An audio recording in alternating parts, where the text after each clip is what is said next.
Hey guys, what if I told you that even the best possible lawyer for a real estate transaction can cost you tens of thousands of dollars? Sounds counterintuitive, doesn't it? I'm Reese Treniel from the Vanguard team at Manor Realty. We're located down in southwestern Ontario, where there's a heavy focus on income property sales down here with our team of 8 agents. Yeah, sounds weird, right? Hold on, Reese, the best lawyer is going to cost me tens of thousands of dollars. Should I get a bad lawyer? No, it's not what I'm saying. Think about it this way. You can have the right lawyer, but use them at the wrong time. And what we've seen over and over again, and even this year, we've seen it again a couple of times, is people that are trying to save a buck by not getting a real estate agent to represent them, and they get their lawyer to try and negotiate the deal. And for those that don't know, I'm also a lawyer. I got called to the bar in 2001. I've maintained my license, but I don't practice. I focus on real estate sales, investment, and development. And so I've got this sort of special sort of understanding of both sides of this coin, how the lawyer thinks with the client and how the salesperson thinks with the client. The salesperson is interested, that specializes in income property sales, is focused on making you wealthy. That's our job, right? And from a selfish standpoint, the more wealthy we get you, the more properties you buy, the bigger properties you buy, the more commissions that come to us. So it's a beautiful win-win situation. Lawyers don't think like that, right? Lawyers think, how am I going to protect my client from everything, right? Those aren't the traits and the goals that facilitate the best transaction possible for you, because we're business people. We take small calculated risks with our money. Lawyers try to eliminate those risks, right? So the best time to bring a lawyer into a transaction is after you have a firm deal, right? Or at the very, very least, an accepted offer conditional.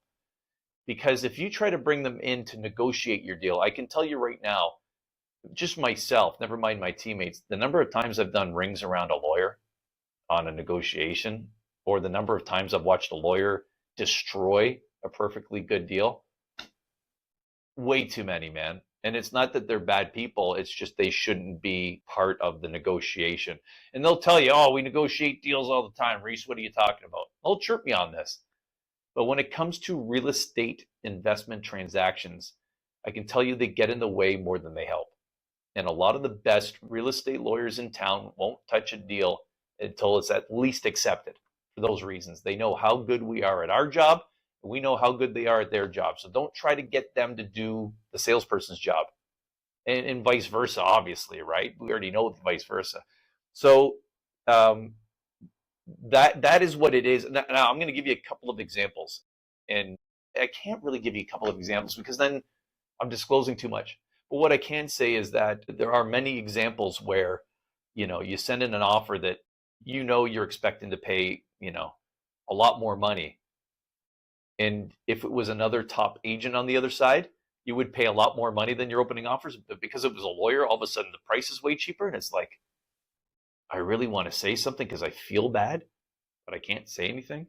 Like it's a weird feeling when you're like, oh, I feel no, but like your client's going to steal the place, so you don't say anything because that's your duty. But there's a part of you that just goes, oh man, like, dude, what are you doing over there? So guys, I just want you to, and it was funny too. There was another time where the guy goes, and he was the president of a pretty large corporation, and he goes, no, we're getting our lawyer to negotiate. This guy is one of the best lawyers and blah, blah, blah. And again, he's not one of the best salespeople and blah, blah, blah. And I did rings around him, right? Because I know how lawyers think, and I'm a salesperson. And yeah, he could have put his kid through college with the amount of money additional he could have got on that deal. That was about 5 years ago. So I see it all the time, guys. The other thing is too, and you'll see this, is before a deal's firm, make sure that both parties don't get their lawyers involved, because what ends up happening, I think lawyers believe they're paid by the word.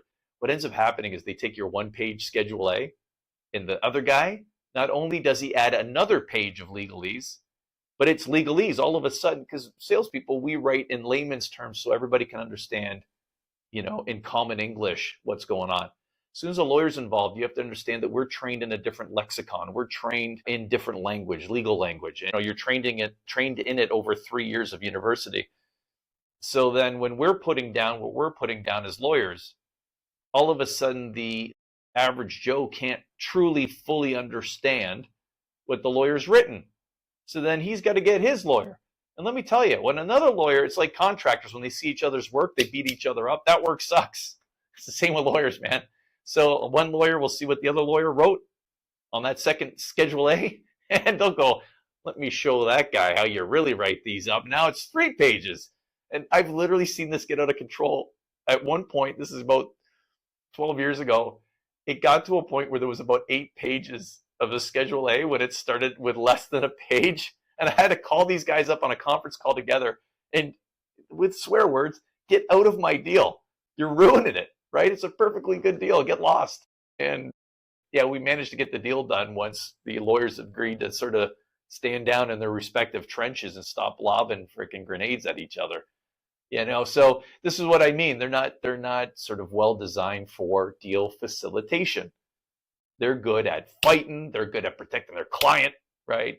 It's all that kind of stuff. And guys, you want to leave that as long as you can. Usually when the deal's firm, then you let the lawyers get in there.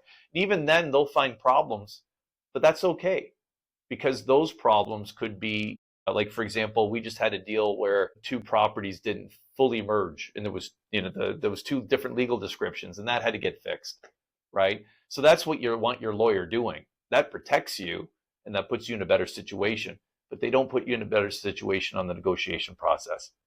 So I hope that helps. Guys, don't do that. Get a top real estate agent in your corner that really knows what they're doing. And if you're an investor, always look for people like myself and my teammates that are our investors ourselves, because we speak your language. You can use our property managers and our contractors and our tradespeople, which further minimize your risk and may maximize your profits on your investments, especially with us down in Windsor, Ontario. All right. I'm Reese Trena from the Vanguard team at Manor Realty. Subscribe below. We've also got a link to our Facebook investment group, which is quite robust. Get on the train. Let's get you investing with us. We know what we're doing, and we want to make you wealthy. Sincerely.